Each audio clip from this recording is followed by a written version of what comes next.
இன்றைக்கி வந்து நம்ம கருவாடு தொக்கு பண்ண போகிறோம். அதுக்கு தேவையான பொருட்கள்: கருவாடு 5 பேக்கெட்டு, வெங்காயம் 5, தக்காளி 1, கருவேப்பிலை. வெறும் நம்ம மிளகாத்தூள் மட்டும்தான் இதுக்கு யூஸ் பண்ண போகிறோம். வெங்காயத்தை இப்போ பொடிசு பொடிசாக அரிஞ்சிக்கலாம்.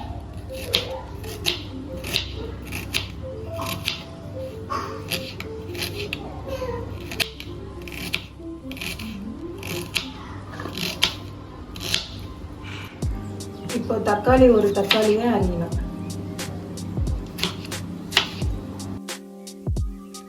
பேன் காஞ்சோடனே கொஞ்சம் எண்ணெய் ஊற்றிக்கோங்க. இதுக்கு கடுகு வேணும்னா நீங்கள் போட்டுக்கலாம். நான் இதுக்கு கடுகு யூஸ் பண்ணலை. எண்ணெய் சூடானோடனே அரிஞ்ச வெங்காயத்தை நம்ம போட்டுக்கலாம். லைட்டாக உப்பு யூஸ் பண்ணிக்கோங்க. ஏன்னா ஆல்ரெடி கருவாடில் உப்பாக தான் இருக்கும். ஸோ அதனால் நான் லைட்டாக தான் யூஸ் பண்ணிக்கிறேன். இப்போ வெங்காயம் வந்து நல்லா வதக்கிட்டு பொன்னிறமாக ஆன அப்புறம் தக்காளி அரிஞ்ச தக்காளியே போடலாம்.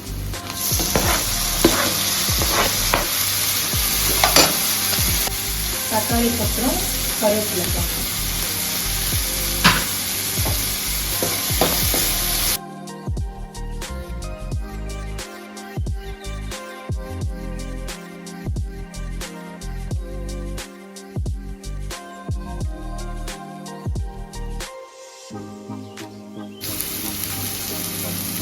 இப்போ மூணுமே நல்லா வதக்கிட்டோடனே கருவாடு போடணும். இதுக்கு நான் வெறும் வந்து மிளகாத்தூள் மட்டும்தான் யூஸ் பண்ணுறேன், வேறு எதுவுமே யூஸ் பண்ணல. கொஞ்சமாக தண்ணி ஊற்றிக்கணும். இது நீங்கள் தொக்கு மாதிரி யூஸ் பண்ணிக்கலாம். ஒயிட் ரைஸில் கூட நீங்கள் யூஸ் பண்ணி சாப்பிடலாம். அப்படி இல்லைன்னா நீங்கள் நார்மலாக ஏதாச்சும் லைக் சாம்பார் சாதம், இந்த மாதிரி தயிர் சாதம், அந்த மாதிரிலாம் நீங்கள் சைடி சாதம் யூஸ் பண்ணிக்கலாம்.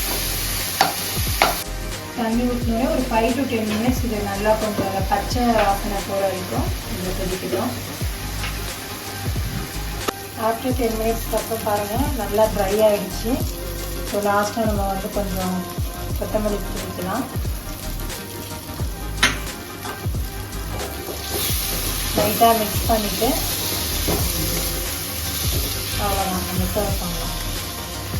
நான் சொன்ன மாரி இது ரொம்ப சிம்பிளான டிஷ் தான், ரொம்ப டைம்லாம் எடுத்துக்காது. ஸோ ஒரு 15 minutesலேயே நீங்கள் இந்த டிஷ்ஷை பண்ணிடலாம்.